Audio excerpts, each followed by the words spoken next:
কাঁঠালের ফেলে দেওয়া জিনিস দিয়ে যে এত মজাদার একটা রেসিপি করা যায়, একবার হলেও করে খাবেন। আপনাদের কাছে আমার অনুরোধ রইল।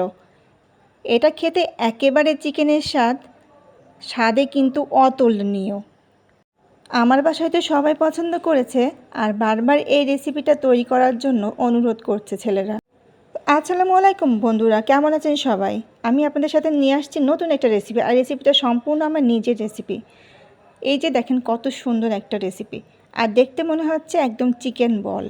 তো চলুন দেখা যাক এই রেসিপিটা আমি কি করে তৈরি করলাম। এটা কিন্তু এই যে কাঁঠালে ফেলে দেওয়া অংশ, বা এটা অনেকে ভুসরা বলে, আমরা ভুসরা বলে থাকি, এটা গরু ছাগলে খেয়ে থাকে। তো এটা ভালোভাবে আমি ধুয়ে নিয়েছি, একটু লবণ হলুদ মাখিয়ে নিলাম। এরপরে কিন্তু একটু পানি দিয়ে দিচ্ছি। তো পানি দেওয়া হয়ে গেলে আমি এই প্রেসার কুকারে বসিয়ে দিচ্ছি, যাতে আমার দ্রুত সিদ্ধ হয়ে যায়। 2টা সিটি দিলাম। তো সিটি দেওয়ার পরে যে আমার কত সুন্দর নরম হয়ে গেছে, আর এই যে দেখতে পাচ্ছেন। তো এগুলো আমি কিন্তু ভালোভাবে একটু ম্যাশ করে নেব। তো আমি এটা হাত দিয়ে খুব ভালোভাবে চটকে নিচ্ছি। তো আমার ভালোভাবে চটকানো হয়ে গেছে, আর এখন আমি মশলাগুলো সব দিয়ে নেব। তো শুকনো মরিচের গুঁড়ো, আদা রসুন বাটা, গরম মশলার গুঁড়ো, জিরার গুঁড়ো, ধনিয়ার গুঁড়ো, এই যে আর একটু বেসন।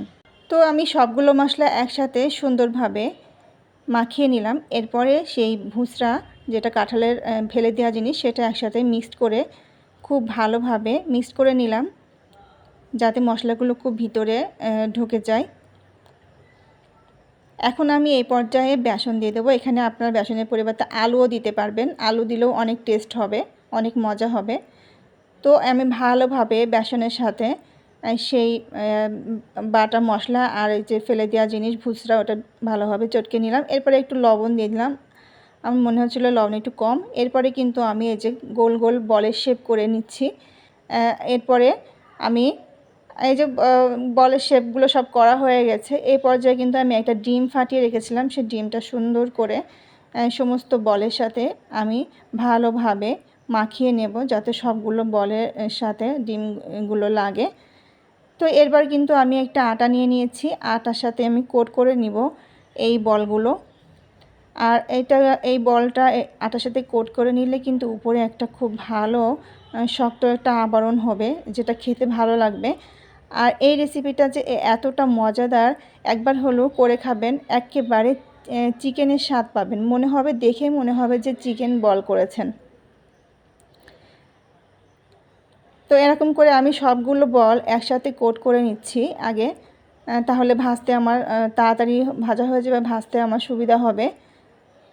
আর এরকম করে আগে থেকে কোট করে নিলে কি হয়, বাড়তি যে আটাগুলো সেগুলো ঝরে যায়।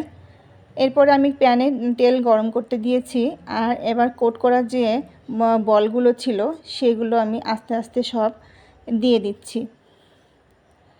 তো এই যে আমার সবগুলো বল দেওয়া হয়ে গেছে, আর এই দেখতে পাচ্ছেন কত সুন্দর একটা বাদামি কালার এসে গেছে। আর এই যে গ্যাজা গ্যাজা হয়েছে, এটা হচ্ছে ডিম দেওয়ার কারণে এই গ্যাজা গ্যাজাটা হয়েছে, তবে পরে এটা ঠিক হয়ে যায়।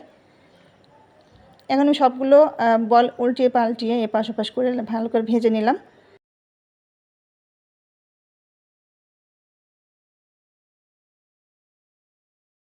তো আমার সবগুলো বল ভাজা হয়ে গেছে, আর এখন বলগুলো আমি উঠিয়ে ফেলছি।